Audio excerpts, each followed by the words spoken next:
Bem-vindos a mais um Jango, um programa de debate sobre assuntos africanos. Desta vez vamos falar sobre a África do Sul e de repente tivemos a África do Sul a pegar fogo. O ex-presidente Jacob Zuma entregou-se às autoridades para cumprir a pena de 15 meses de prisão por causa do seu desrespeito à comissão que investigava a corrupção no seu governo. E, de repente, a violência tomou conta das ruas, principalmente das províncias de KwaZulu-Natal e de Gauteng, e essa violência transformou-se em pilhagens de lojas e redundou em mais de 300 mortos e também na presença militar nas ruas para ajudar a polícia a tentar manter a segurança. Esse caos e anarquia que tomaram conta da vida da África do Sul durante uma semana trouxe muitas questões. Falou-se em instigação pelos apoiantes de Zuma, que pretendiam o governo obrigá-lo a ceder e a libertá-lo.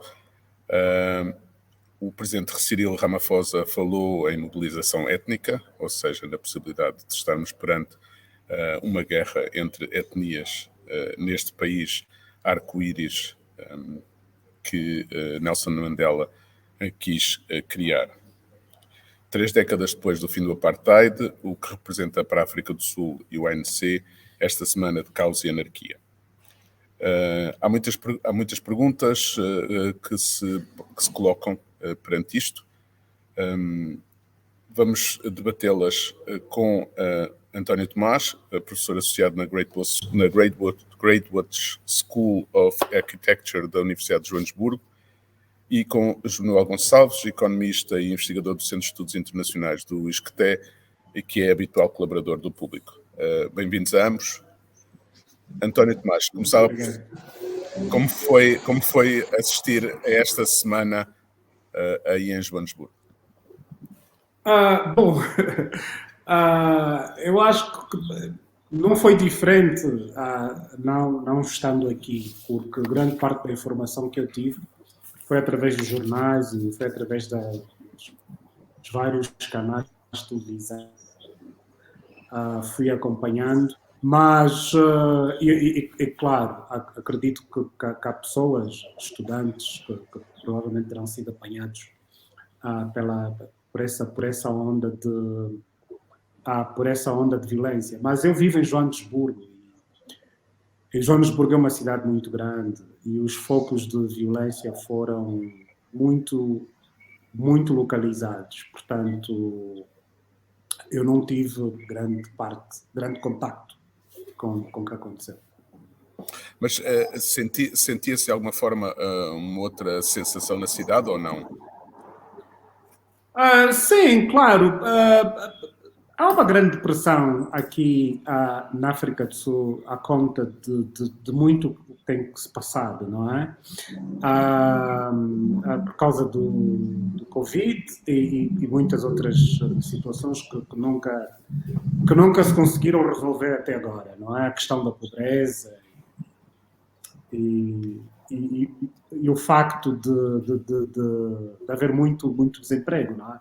A África do Sul, por causa dos negócios que foram, tanto por causa da crise económica resultante do Covid, tem para aí a volta de 37% de desemprego. Portanto, é um número extremamente elevado. E sim, para muita gente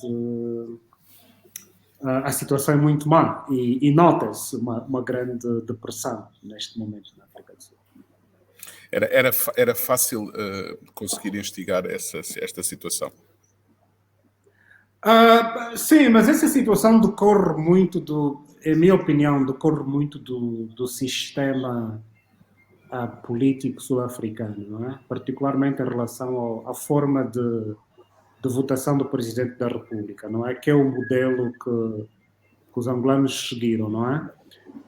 E portanto, o que provoca este modelo é que praticamente o ANC é o único partido que pode pode ganhar as eleições, porque o Presidente da República é eleito, vocês conhecem o sistema. O Presidente da República é eleito em virtude de ser o líder do partido que ganha as eleições, não é? Uhum. Resultado, grande parte da crise política sul-africana é dentro do ANC, não é?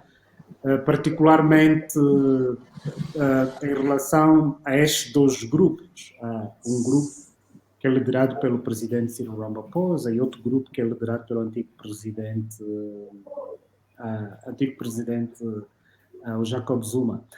E em relação a Ramaphosa, as primeiras declarações que ele fez sobre os acontecimentos, quando o Jacob Zuma entregou-se, foi que estávamos perante havia uma certa mobilização étnica. Mas ele depois corrigiu, porque o grupo que suporta o Jacob Zuma tem muito mais do que uma motivação étnica. Eu acho que nós estamos em presença, este momento na África do Sul, dois caminhos para a África do Sul, não é? É duas ideias da África do Sul. Nós sabemos o percurso do Jacob Zuma, nós sabemos o que é que se passou durante a altura em que o Jacob Zuma esteve na presidência, e nós também sabemos o que é que portanto, o presidente Cyril Ramaphosa vai fazer e porque é que ele tomou uma atitude muito forte e muito robusta contra a corrupção, não é? Portanto, eu acho que são estas duas ideias da África do Sul que estão em confronto nestes acontecimentos. Jonuel, achas que de alguma forma isto poderá levar a uma implosão do ANC? Esta luta entre estas duas fações?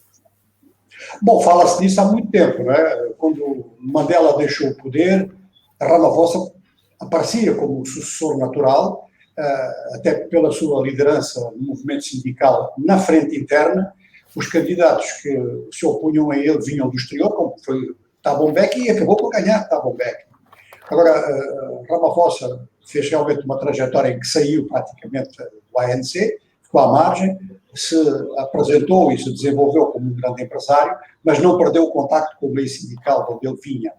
E eu até posso dizer que houve um momento, logo a seguir a Mandela, em que já se pensava nessa inclusão. Surgiram alguns grupos de dissidentes, surgiu, por exemplo, o COP, que foi dirigido por Terror Legota, que era uma figura importante na província do Free State, mas, finalmente, o grosso do ANC, aquele que detém o rótulo ANC, acaba quase sempre por ganhar na África do Sul, na medida em que o ANC não é exatamente um partido político, mas uma frente que vai desde liberais, mas liberais no sentido clássico, no sentido britânico, até aos marxistas. O Partido Comunista continua a apresentar as suas listas de candidatos dentro do ANC e tem vários membros que são membros do Comitê Central. Há também o apoio do movimento sindical, que é a COSAN. Ora, o que é que acontece? A partir de um certo momento, eu fico com a convicção até hoje de que o pós-Mandela ainda não acabou na África do Sul. É isso que tem que ser superado, não é? Portanto, continua todo mundo a disputar qual é a herança de Nelson Mandela. E todas as figuras que aparecem em combate são figuras que estiveram na luta para suceder a Nelson Mandela. Isso é um primeiro problema. Ora, quando o Jacob Zuma passou a ser muito contestado por razões de ética e depois por razões de corrupção, mas também pelo seu próprio comportamento pessoal, portanto, lembro o influente bispo anglicano do Cabo Desmond Tutu atacou abertamente em virtude das suas concepções de vida familiar. Jacob Zuma pensou que Thabo Mbeki era o seu principal aliado e chamou o adversário de Thabo Mbeki, chamou o Ramaphosa para ser o vice-presidente. É claro que Ramaphosa tem jogo próprio, não é uma figura que possa ficar em segundo lugar, sobretudo quando o primeiro lugar é de Jacob Zuma. Então, quer dizer, Jacob Zuma levou as coisas muito longe e, a partir do momento em que se verificou que ele tinha contactos com a família Gupta, uma família indiana que tentava então a captura de Estado, uma noção que foi lançada na África do Sul, que é uma noção muito interessante que utilizamos hoje nas faculdades para designar o facto de que interesses privados tomam conta do próprio aparelho. A partir daí foi relançada uma série de processos que tinham sido arquivados até por razões políticas, foram arquivados de forma incompleta, e apareceu então o famoso processo de compra de armamento. Aí, naturalmente, que Jacob Zuma funcionou, olha, por exemplo, como funcionam os vice-presidentes no Brasil. Quando o presidente está enfraquecido, o vice-presidente é um dos que ataca o presidente. E tirou Jacob Zuma. Jacob Zuma nunca lhe perdoou isso, mas o facto é que, se a gente comparar, aliás, porque eu agora falei do Brasil, se a gente comparar, no Brasil, o PT defendeu a presidência, não é, da Dilma Rousseff, e caiu e a direita tomou o poder. Na África do Sul, o ANC tem, apesar de todos os problemas, esse mecanismo. Ele próprio adiantou-se e tirou o presidente e salvou a imagem. Ramaphosa passou a funcionar como uma figura que é contra a corrupção. E ganhou apoio mais ou menos implícito de duas forças da oposição que pesam quando há equilíbrio de força dentro do ANC, que é o EFF, do Júlio Malema, que aliás vem do ANC, e a própria oposição liberal ficou sem muita saída, não ia apoiar o Jacob Zuma, e é claro que várias das bandeiras dos liberais, sobretudo do Cabo, passaram a ser usadas por Jacob Zuma, por Ramaphosa. De maneira que, neste momento, a possibilidade de implosão ela é relativamente reduzida, no sentido de uma implosão que mexa muito com o eleitorado. A saída de Jacob Zuma tiraria a Jacob Zuma a sua grande legitimidade, que é ser dirigente do ANC. Não só ali, quer dizer, há situações como na SWAP, na Namíbia, onde todas as dissidências falharam, e foram as lutas internas da SWAP que conduziram, no fundo, a Namíbia até hoje, o que teve mais influência. Seria imprudente da parte de Jacob Zuma, apesar das suas posições, seria imprudente da sua parte sair do ANC e perder a bandeira do ANC, ser considerado como alguém como, por exemplo, os Júlio Maremo. E isso o que é que dá? O que é que tem dado na África do Sul? Vão até 5, 10%, depois o ANC que fica consegue recuperar, e, enfim, então, para já tem esse problema. Agora, há um outro problema, de caráter comunitário, fora do ANC, e esse vale a pena a gente analisar. Qual é esse problema? Não, o problema é que realmente na África do Sul criou-se uma política identitária muito acentuada. Essa política identitária, à partida... Bom, a minha noção de política identitária confunde-se com política racial, porque todas as identidades que são afirmadas, tirando as identidades sexuais, elas todas acabam por bater na raça. E o identitarismo, no fundo, é um discurso racista, só que mais erudito, mais colocado em termos atuais. Então o discurso identitário começou, o apartheid acabou, todo mundo tem os mesmos direitos, mas os contactos entre os grandes grupos raciais são muito limitados. E eu não estou só a falar de brancos e negros, eu estou a falar também de indianos, estou a falar dos mestiços do Cabo, que vão fazendo aliança com os brancos, no caso da AD, mas que tem uma palavra a dizer, isso até é um facto sociologicamente curioso, um país mais racista da África em termos legais foi o que produziu mais mestiços, mas quer dizer, temos tudo isso. E dentro da população negra, efetivamente existe um grupo tradicional Zulu que pode ter tendências de afirmar a monarquia Zulu, embora a monarquia se tenha desacreditado um pouco ultimamente com declarações do falecido rei Zueletini, mas, por exemplo, a nível da extrema-direita branca, há sempre a ameaça de tentarem fazer um Estado branco separado. Até já fixaram o território e muitas vezes não se liga para isso, mas em situação de crise extrema pode haver problemas. E esses problemas existirão, já foi como na altura da transição. Não é? Na altura da transição havia muitos problemas, mas o exército estava coeso em torno do governo e funcionava. Ora, o exército, as Forças Armadas Sul-Africanas, a NDF, constituíam um elemento de unidade nacional muito importante, agora mais do que nunca. E é aí, quer dizer, por exemplo, a polícia não é segura. Foi por isso que Ramaphosa pôs o exército na rua, porque a polícia tem mais efetivos que o exército. São 150 mil homens e mulheres na polícia, são 70 mil homens no efetivo das Forças Armadas. Mas as Forças Armadas são mais garantidas, porque a polícia é atravessada realmente por critério de caráter étnico. Aos polícias brancos, aos polícias negros, aos polícias do Free State, aos polícias do KwaZulu-Natal, que realmente seria um grande risco para Ramaphosa pôr em conta, por exemplo, de prender Zuma, provavelmente não o fariam. Então, quer dizer, o exército funciona nesses termos. E, por outro lado, então, também o aparelho jurídico, que resolveu mostrar a sua autonomia, a sua independência e decretou, num momento muito difícil para Ramaphosa, decretou a prisão de Jacob Zuma. Eu não estou seguro que Ramaphosa e o seu grupo tivessem interesse na prisão de Zuma naquela altura, porque eles tinham, enfim, indicado dentro do ANC que a liderança do ANC, ou do líder do ANC, incluindo o secretário-geral, tivessem processos em justiça, teriam que deixar os seus cargos. E essa luta foi muito dura. Ela transpareceu pouco para a mídia, mas dentro do ANC isso teve um impacto tão grande quanto a luta entre Ramaphosa, entre aspas, e Jacob Zuma. Ora, acrescentar uma luta suplementar, é claro que ainda por cima com o Covid, ainda por cima com discussão em torno de até que ponto o governo podia ir para subsidiar a economia, criou um problema suplementar a Ramaphosa. O que salvou Ramaphosa nisto tudo, finalmente, foram os tumultos.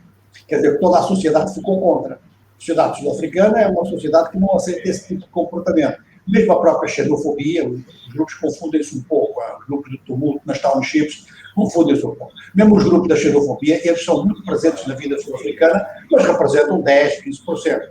As tentativas de mobilização nas pilhagens, que aparentemente foram dirigidas por um antigo chefe da segurança, que estava ligado a Zuma, e que foi das primeiras pessoas que saiu, quando Zuma saiu naturalmente, esse tipo de mobilização ficou mesmo em determinadas áreas do Gauteng.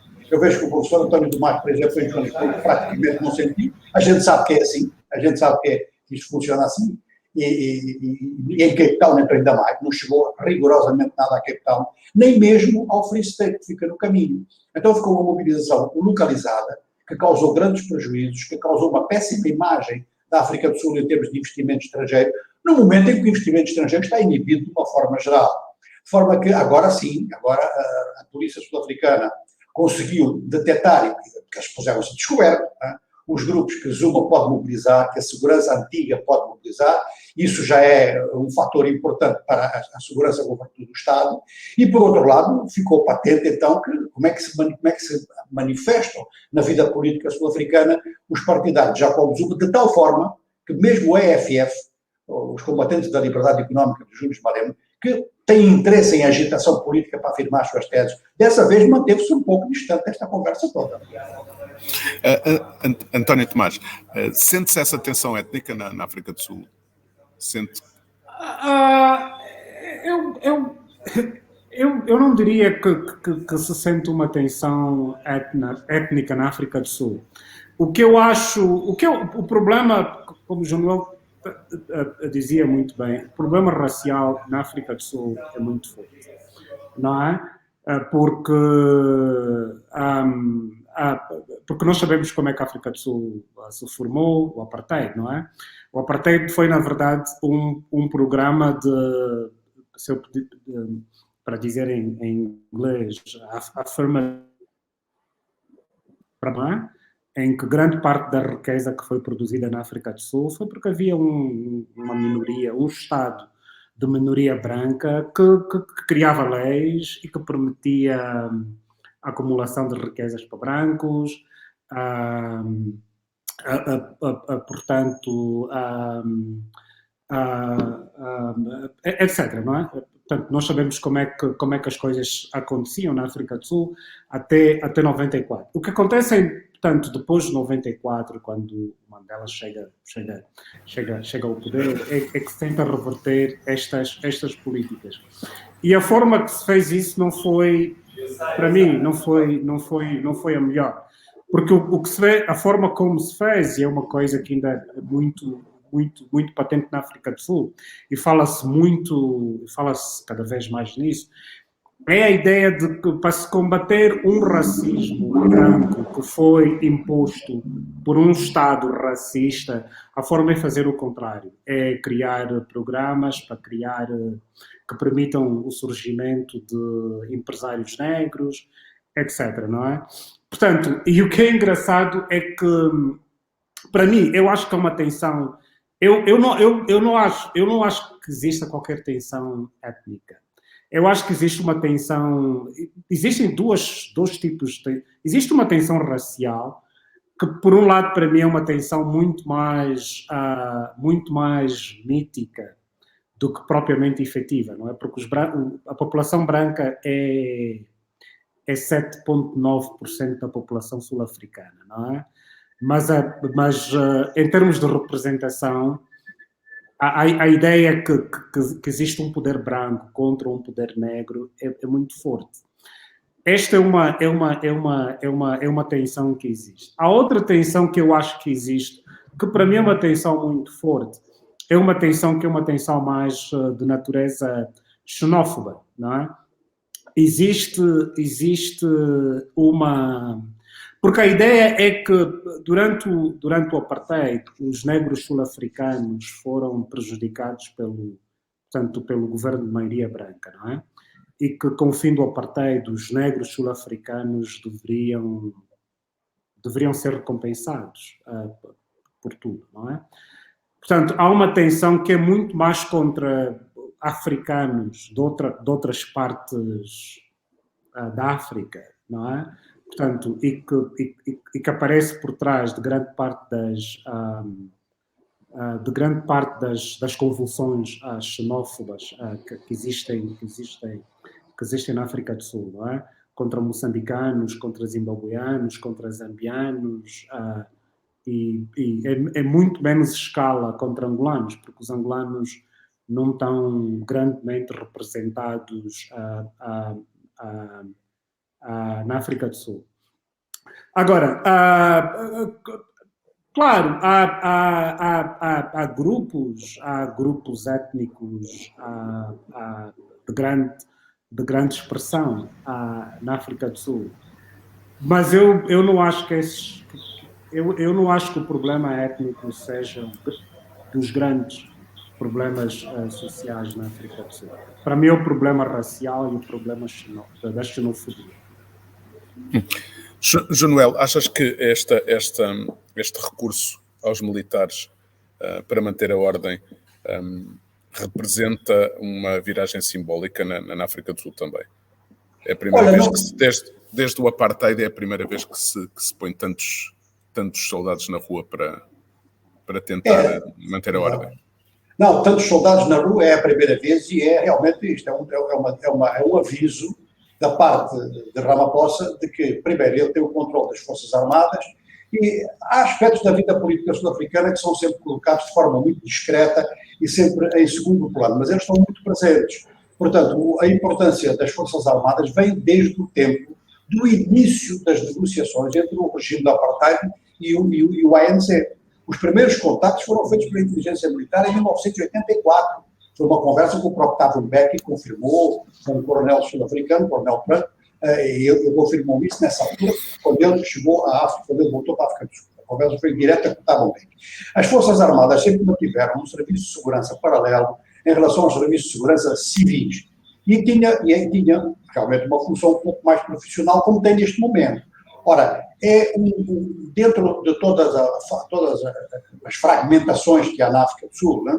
Às vezes pequenas manifestações de particularismo podem dar lugar a um desenvolvimento para além da força que elas têm atuais, se as condições o permitirem. Quer dizer, se estabelecer um clima de caos, muita coisa pequena que está em segundo plano na África do Sul acaba por se desenvolver. Esta é, primeiro, uma tese do grupo do presidente, do Cyril Ramaphosa, de todo o seu grupo, e todo o seu grupo vai muito para além do ANC. Ele entra muito no empresariado, chega até à Bolsa, não é? Às empresas listadas na Bolsa, tem uma parte da COSAT muito importante, atenção a isso, e tem as Forças Armadas, quer dizer, tem uma direção do Ministério da Defesa, que é uma direção que garante o comando, e as Forças Armadas mantêm-se numa situação de grande disciplina em relação ao poder, e sobretudo, é um aparelho que tem receio de qualquer tipo de fragmentação. Portanto, a África do Sul tem que ser um país, para o Exército, né, que tem que corresponder às suas ambições. E como para corresponder às suas ambições não pode ser um país em que haja caos na rua. Ora, várias vezes a inteligência militar tem feito observações sobre riscos, sobre a soberania nacional em relação a este ou aquele ponto, tem apontado muitos defeitos na atuação da polícia, que é atravessada, às vezes, parece que a polícia foi até atravessada por aspectos da captura de Estado. Mas esta apresentação das Forças Armadas no seu conjunto, inclusive além da intervenção dos 25 mil homens no Gauteng e no KwaZulu-Natal, o estado de alerta do conjunto, incluindo Força Aérea, isto significou que Ramaphosa está a mandar uma mensagem em dois sentidos. Primeiro, nós temos condições de exercer o poder, de maneira que o capitalismo que não se preocupe com isto. E em segundo lugar, então, um aviso aos adversários que não levem as coisas muito longe, porque a lei e a ordem na África do Sul estão bem codificadas e ele é garante que isso ia ser aplicado. Portanto, é nesse sentido que as Forças Armadas aparecem. Elas não aparecem como algo assim, tipo, como se vê em alguns países da América Latina, em que aparecem por decisão própria contra este ou contra aquele presidente, configura uma espécie de golpe de Estado. Não, aqui é dentro da Constituição, com a autorização do Parlamento. E, nesse sentido, qualquer tumulto sério que possa pôr em causa o poder constitucional tal como ele está concebido, podem ter a certeza que as Forças Armadas vão fazer barreira. Ou seja, isto é uma afirmação dentro do Estado de Direito. É uma afirmação dentro do Estado de Direito que está previsto na Constituição. Ou seja, que quando a violência pública ou a desordem pública for para além de determinados aspectos, as Forças Armadas têm uma função interna, sim. António Tomás, fala-se de que todo este caos e esta anarquia foi instigada pelos apoiantes de Jacob Zuma, mas a verdade é que ele só podia ser instigado se Jacob Zuma continuasse a ser popular na África do Sul. Sente-se essa popularidade ainda de Jacob Zuma? Primeiro, deixa-me só fazer alguns comentários sobre o uso das Forças Armadas. A África do Sul, em termos de policiamento, é um país muito, muito estranho, porque quase nunca se vê polícias na rua. Quem já conduziu, quem já andou por Joanesburgo, pelo menos parte da cidade onde eu vejo, onde eu vivo, quase não se vê polícias na rua, quase não se vê polícias de trânsito na rua. Uma pessoa quase nunca tem contactos com a polícia. Eu não acredito que a polícia sul-africana esteja em tão boas condições para intervir numa situação como foi esta situação, não é? E daí o recurso das Forças Armadas. É provavelmente a primeira vez que desde 94, não é? Que um governo usa o recurso às Forças Armadas para acalmar a situação. Mas, historicamente, isso foi uma constante na África do Sul, não é? Antes do fim do apartheid, declarou-se estado de emergência várias vezes. E a razão pela qual as Forças Armadas foram convidadas a intervir nesta situação foi exatamente para não se declarar estado de emergência na África do Sul desta vez. Portanto, as Forças Armadas estão na rua sem ter havido um estado de emergência. E o que os sul-africanos, na verdade, dizem é que, portanto, em muitos sítios, se calhar, as pessoas teriam medo, não é? De ter o exército na rua. Mas o que muitos sul-africanos dizem é que, na verdade, as Forças Armadas foram muito tempo. Se tivessem sido chamadas antes, 1 ou 2 dias antes do dia em que se fizeram presentes nas ruas, se calhar ter-se evitado a morte de muitos cidadãos sul-africanos e ter-se evitado também a destruição de muita riqueza na África do Sul. Em relação à pergunta sobre... Sim, o Jacob Zuma tem uma grande popularidade pelo tipo de liderança que ele é. Temos que ver que o Jacob Zuma vem... O que é interessante, não é? Como é que o grupo que está por detrás do Jacob Zuma tentou fazer com o Ramaphosa o mesmo que o Jacob Zuma fez com o Mbeki, não é? Portanto, uma espécie de golpe de Estado dentro do partido, não é? Que força o presidente, portanto, que praticamente força uma situação em que há mudança de regime dentro do partido e naturalmente com ramificações no país inteiro, não é? Mas nós também sabemos o tipo de presidente que era o Mbeki, não é? O Mbeki era um presidente muito, deixa-me usar esta expressão, era um presidente muito cosmopolita, não é? e de muitas formas, e para muita gente, não representava, portanto, os anseios do que muitos sul-africanos queriam na altura. Portanto, Zuma vem com essa aura mais popular, não é? Com posições muito mais marcadas em relação que muita gente achava que estava certo, não é? Portanto, que a economia é dominada por uma minoria branca, etc., não é? E claro, há muita gente que acha que a África do Sul deveria resolver as situações que tem, tendo uma liderança mais ao estilo do Zuma, do Mbeki antes, e se calhar agora do Ramaphosa. Se bem que o Ramaphosa é um caso à parte, não é?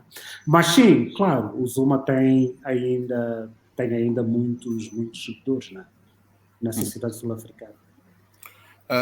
Junoel, achas que isto pode ser simplisticamente definido como uma guerra entre, por um lado, a ideia do Zuma, da agência de transformação radical da economia, face à chamada máfia de Stellenbosch, ou seja, seriam as poucas famílias que dominam a economia da África do Sul, que não ficaram agradadas com essa ideia de uma agenda de transformação radical da economia da África do Sul?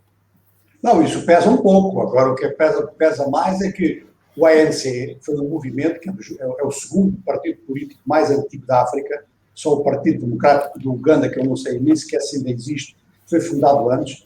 O ANC, com o nome anterior, vem de 1911, e sempre foi um partido com um programa em que unificava um conjunto de tendências contra o apartheid. Ora, o apartheid acabou, os desafios económicos, sociais e políticos colocam-se de outra forma. Colocam-se já em termos de programas. E esses programas dão lugar a visões diferentes. Ao mesmo tempo, um partido político com esta trajetória é sempre, seja como for, não consegue evitar, é sempre um partido político em que emergem personalidades. E em torno dessas personalidades criam-se ou tendências, ou interesses, ou estilos de governo. Portanto, Jacob Zuma, que era visto como uma figura que ia radicalizar a vida política, iria fazer melhor distribuição da riqueza, iria aumentar a representação através até do BIO, o Black Economic Empowerment, tudo isso é mais do que um ritmo maior em relação ao que o Mbeki fazia, porque o Mbeki era bastante lento. Mbeki estava ainda na linha dos compromissos feitos por Nelson Mandela para conseguir uma transição pacífica, teve que fazer muitas concessões. Mbeki levou isso para dentro do seu próprio mandato, isso foi mal visto pelo conjunto da população e por dentro do aparelho. Ora, a partir do momento em que o Jacob Zuma aparece com esse tipo de propaganda, com esse tipo de afirmação, ele conseguiu o mesmo apoio dos setores de esquerda que acreditaram nele. Acontece é que ele combatia um tipo de máfia económica, criando uma outra. E isso é que foi levantado esse problema. Quer dizer, a partir do momento em que... Então, vou acabar com a máfia, mas vou impor uma máfia que eu próprio vou dirigir. Eu estou a usar a palavra máfia em termos muito relativos, porque um conjunto de interesses a esse nível, quando se usa a palavra máfia, já se sabe, né, que é em termos simbólicos. Né? Mas a verdade é que havia uma captura de Estado que foi facilitada durante o regime dele, quer ele tenha estado ou não tenha estado, em um pouco de situações como em outros países. Às vezes o chefe de Estado não está diretamente envolvido no rolo, mas se o conjunto do regime assenta num monte de acordos em que há promoção de recursos públicos, em que há favoritismo na atribuição de áreas de atuação, é claro que o conjunto do sistema é atingido. E quando isso dá lugar a divergências, e as divergências vêm, portanto, dessa história toda do ANC, naturalmente que vai haver uma explicação. É impossível não haver. Era impossível Ramaphosa, com o seu programa e com as condições em que ele entrou para vice-presidente, e fez um acordo com o Jacob Zuma. E todo o grupo do Ramaphosa dizia: Jacob Zuma está-se a servir de você, Sr. Ramaphosa, e do seu prestígio para fazer uma política que, no fundo, é estabelecimento de uma nova estratificação social na África do Sul. Foi isso que provocou o choque, e esse choque continua. Realmente, Jacob Zuma continua a competir. Muita gente na África do Sul que acha que Jacob Zuma não teve culpa nenhuma nos roubos e nos desvios que ocorreram durante o seu mandato. É um ponto de vista. Nós já vimos isso em outros países também, dizerem isso. Agora, Ramaphosa tem realmente um programa de atuação E esse programa de atuação significa, sem dúvida alguma, não o neoliberalismo, como se fala na Europa ou em outros países africanos, mas um regime que não é mais marxista, de maneira nenhuma, e que é um regime liberal. Esse regime liberal obriga uma série de compromissos. Pode ser que ele pessoalmente tenha interesse nesses compromissos em virtude da sua própria evolução social. Mas o facto é que o ANC, neste momento, tem tendência para se transformar num partido desenvolvimentista. E esta luta que há dentro do ANC, que não é muito afirmada, leva o Ramaphosa a tentar colocar a sua equipa toda no poder. É muito provável que ele vá tentar fazer isso. E ao fazer isso, ele diz que vai tirar uma margem, ele está a tentar jogar nos dois tabuleiros, que vai tentar tirar uma margem de mobilização das oposições, seja a oposição de esquerda, o EFF, seja a oposição de direita, a AD. É esta a luta que se trava na África do Sul, realmente, como diz o Tomás, mas também como diz toda a gente na África Austral, quer dizer, isto é assim, quer dizer, desde os meus tempos na Universidade de Cape Town, que a gente sabia que toda a vida política sul-africana, o essencial, ia se passar dentro do ANC, e que fazer dissidências não iria ter sentido, porque do ponto de vista histórico, o peso é tão grande, que não permite que outras forças se possam desenvolver sem ter esse nome ANC. O nome ANC, mesmo para a geração atual, que já nasceu depois do apartheid, ainda é uma fonte de mobilização importante. Ainda é a grande garantia de que algo pode mudar no futuro. Bom, Ramaphosa deu uma jogada importante que ajudou a mobilizar muito. Sentiu-se isso nas eleições municipais, onde havia risco, onde, aliás, perdeu posições importantes. Perdeu posições em Joanesburgo, perdeu posições no Piauí, e no Cabo nem se fala, porque o Cabo tradicionalmente é da oposição. Mas qual é o eixo de mobilização popular essencial do Ramaphosa? O eixo de mobilização começou a ser, então, a população rural sul-africana negra que está desprovida das suas terras. E ele está a tentar, realmente, fez passar, inclusive, uma lei de confisco de terras sem indemnização. Conseguiu, e isto é importante na mobilização. Ora, quem é que Jacob Zuma mobiliza também junto com o EFF? No fundo, Zuma luta em termos, vamos lá, de influência, com o EFF. É que são partidos que mobilizam o setor dos desempregados, portanto, chamado luta proletariado, enquanto que Ramaphosa está com a classe média, está com o operariado que tem emprego, já é uma mulher na África do Sul, e tenta, então, ser muito importante nas zonas rurais. Basicamente, quer dizer, este seria o eixo principal da luta. Agora, depois, intervém outros aspectos, são as chamadas variáveis, né, em que entram as personalidades dos vários líderes políticos. Né? António Tomás, acha que há alguma possibilidade do ANC perder essa hegemonia dentro da África do Sul e haver um partido de oposição que possa ocupar esse espaço? Não, acho que o João Noel tem razão neste aspecto. Acho que nas circunstâncias atuais, muito dificilmente um partido, seja qual for o partido, uma lema, seja qual for a força política, muito dificilmente um partido conseguiria competir com o ANC. Por várias razões. Por razões históricas, mas também porque o ANC tem... não há, portanto, várias frentes dentro do partido, não é? Portanto, o ANC é uma grande capela, não é? Que reúne várias tendências, não é? E são todas muito diferentes uma das outras, não é? E trazem todas coisas muito diferentes para a África do Sul. O ANC do Mbeki é diferente do ANC do Zuma, como o ANC do Ramaphosa é diferente destes portanto, como é diferente do ANC do Nelson Mandela, não é? E haverá, haverá, mais cedo ou mais tarde, haverá uma nova tendência do ANC que tomará o poder e que governará e que trará novas ideias. Agora, o que eu acho que pode acontecer, e há anos que há pessoas que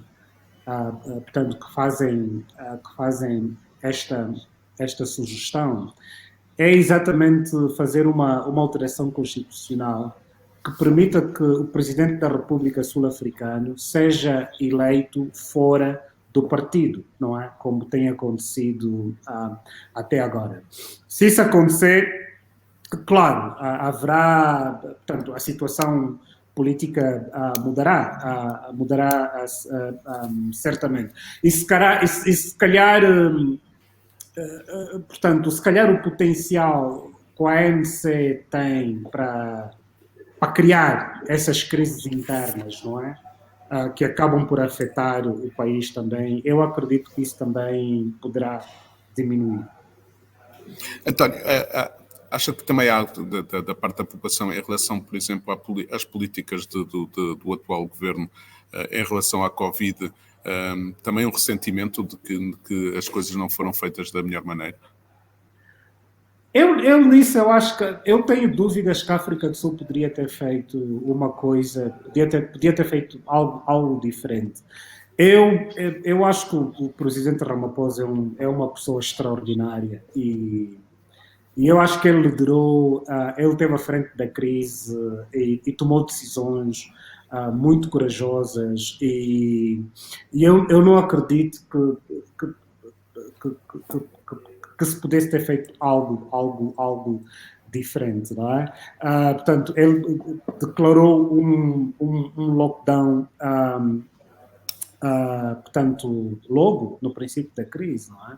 Havia poucas centenas de casos na África do Sul e nós tivemos cá praticamente 6 meses em lockdown, não é?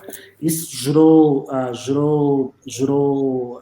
e como vocês sabem, não é? Portanto, foi um dos confinamentos mais draconianos que se conheceu desde que a pandemia começou. Uma das coisas que o Ramaphosa fez e teve muita coragem para fazer foi, por exemplo, como vocês devem saber também, não é? Não permitir a venda de álcool durante algumas fases do confinamento, porque está provado que quando há consumo de álcool, portanto, há mais casos de hospitalização, decorrentes de acidentes graves, etc. E, claro, isso criou muito desemprego, não é? Porque a África do Sul tem uma grande indústria produz bebidas alcoólicas como vinho, é um grande exportador de vinho. Isso criou, portanto, muitos problemas económicos, criou muito desemprego. E o que o Ramaphosa sempre disse é que estava a salvar vidas, não é? Mas, claro, isso criou muito ressentimento, criou ainda muito mais desemprego, não é? E quando existem essas situações sociais, não é? É muito mais fácil, portanto, uma mensagem de insurreição tem muito mais, portanto, muito mais facilmente ganha aderentes. Portanto, eu acho que foi o que se passou aqui. Januel, assistiu-se a um primeiro capítulo da violência que poderá ter no segundo capítulo se iniciar agora o julgamento de corrupção de Jacob Zuma? Bom, é claro que neste momento a capacidade de mobilização para a violência pela estrutura do Jacob Zuma quer ser uma estrutura improvisada. Não acredito que ele tivesse isto tudo montado. Mas a sua capacidade de mobilização pela mesma via, com os mesmos objetivos, agora fica difícil.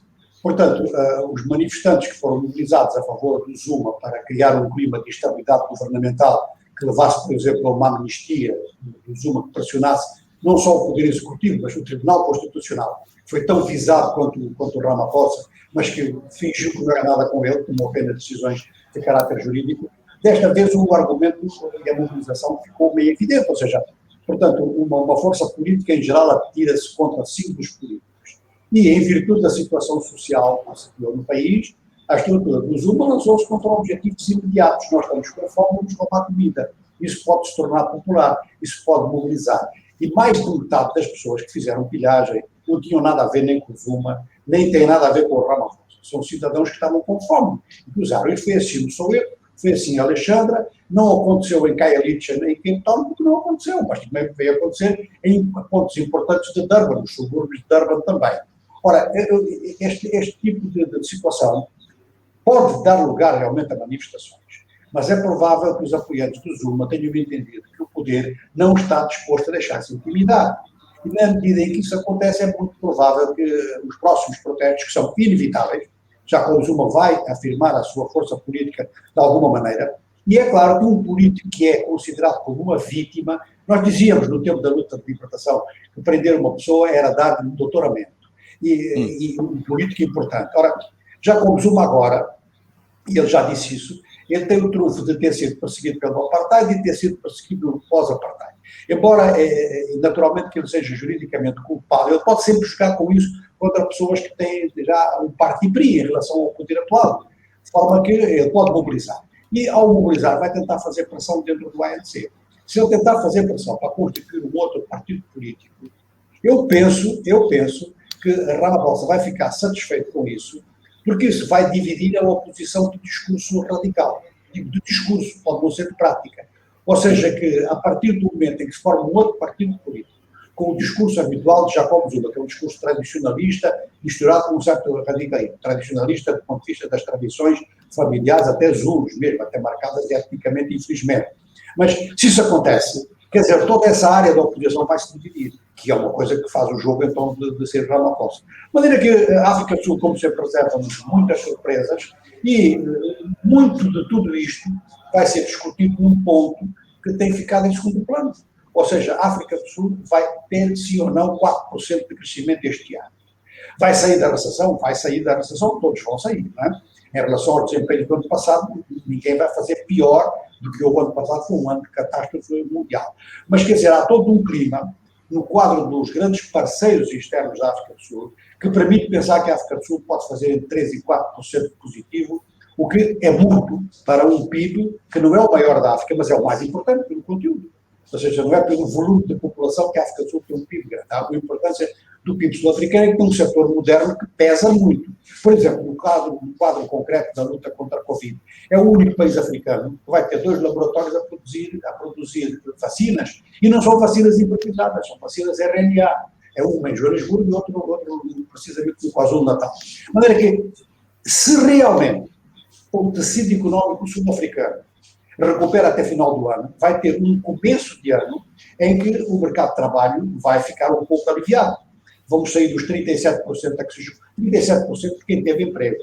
Porque se nós contarmos quem ainda nunca teve emprego, quem busca o primeiro emprego, o desemprego sul-africano é de 60%. Isto é fatal para qualquer regime. De maneira que é um pouco como nos Estados Unidos. O indicador principal vai ser a criação de novos empregos. Se a economia sul-africana reagir bem, Ramaphosa está tranquilo para a próxima eleição.